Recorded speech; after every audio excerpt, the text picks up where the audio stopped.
မင်္ဂလာပါအားလုံးမင်္ဂလာပါဟိုးတော့လွန်ခဲ့တဲ့25နှစ်ရပါတော့2020 25ရက်နေ့လောက်အချိန်ရအဲ့ဒီမိန်းမခိုးရတဲ့နေ့ခိုးရပြီးတော့အဲ့ဒီကမိန်းမအိမ်ပြန်မယ်ဆိုပြီးတော့အဲ့တော့ပြန်လွတ်လိုက်ရင်ကွာ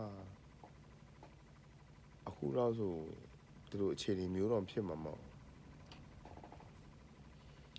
ဘာဖြစ်လို့လဲဆိုတော့ယူပြီးတဲ့နောက်ပိုင်းကိုလည်းအိမ်မှာသူ့မိဘကိုပြန်အားလိုက်လို့သူ့မိဘမကျင်တဲ့လို့ကိုတရားဆွဲလိုက်ကိုထောင်ကြရင်9နှစ်ပဲအခုကကိုပေါင်းလာ25နှစ်28နှစ်လောက်ရှိတော့မှာအဲ့ဒီအချုပ်နေအခုထိမလွတ်သေးဘူးဖြစ်အဲ့ဒါမိမအခုဒီနေ့တောင်းပန်နေလွတ်ငင်းချမ်းသာကိုလည်းပေးပါတော့လို့ဒီများတွေအမှုကြီးတဲ့လူတွေတော့ဟိုမှာလွတ်ငင်းချမ်းသာကိုလည်းလွတ်နေကြပြီ